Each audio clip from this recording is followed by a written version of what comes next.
national des droits des enfants au Sénégal.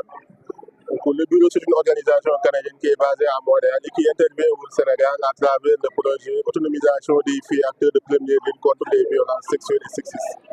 Donc, l'objectif de ce projet, c'est de renforcer les professionnels des services étatiques qui sont impliqués sur les questions de protection de l'enfant, notamment des secteurs de la justice, des forces de sécurité, du travail social et de l'administration pénitentiaire.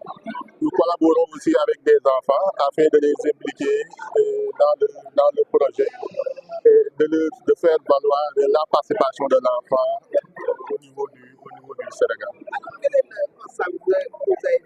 Ce projet s'inscrit en droite ligne avec la stratégie nationale de la protection de l'enfant du Sénégal, notamment l'axe en lien avec le renforcement de compétences. Donc nous, notre expertise elle est technique, donc nous intervenons plus en termes de renforcement de compétences. C'est pourquoi nous avons collaboré avec des centres de formation judiciaire depuis 2021 afin de développer des trousses de formation avec des modules destinés aux auditeurs de justice, destinés aussi aux éducateurs spécialisés, qui sont des spécialistes de la protection de l'enfant et des acteurs très impliqués dans le secteur de la justice sur toutes les questions de protection de l'enfant. Qu'est-ce que ça peut apporter dans la formation de ces acteurs institutionnels? C'est d'abord une meilleure prise en compte de l'intérêt supérieur de l'enfant, surtout des enfants qui sont en contact avec le système judiciaire. Normalement, il y a des formations continues qui se font, mais aussi une formation initiale au niveau de l'école. Nous, on vient en appui par rapport à cette formation initiale afin de renforcer les compétences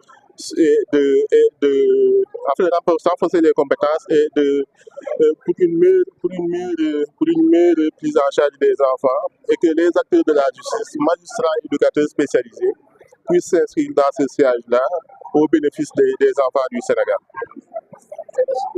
Ils sont au nombre de 27 récipiendaires pour les deux sections, éducation spécialisée et magistrature. Pour dire aussi que c'est un long processus qui a été amorcé depuis 2021. Donc cela nous a permis de travailler ensemble à travers une approche de co-construction adaptée au contexte et basée sur les besoins, tant au niveau des acteurs étatiques, des acteurs de la magistrature, des professionnels de la magistrature, que sur les besoins en matière de prise en charge des enfants en conflit avec la loi, des enfants en danger, des enfants victimes, des enfants et des enfants témoins.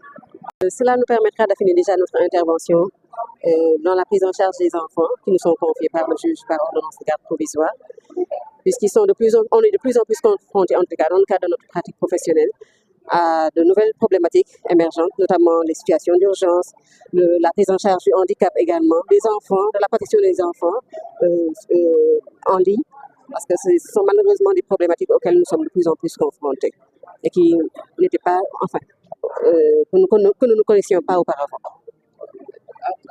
Nous recevons des enfants de 0 à 18 ans, nous les accompagnons pour certains même jusqu'à l'âge de 21 ans. Ça nous permettra de mieux accompagner les enfants, justement, que nous prenons en charge. Parce que, comme je vous l'ai dit tantôt, nous recevons de plus en plus d'enfants victimes d'abus sexuels, d'abus en ligne également. Et donc, pour mieux les accompagner, cette formation, justement, nous permettra d'y arriver, en tous les cas, de mieux les prendre en charge.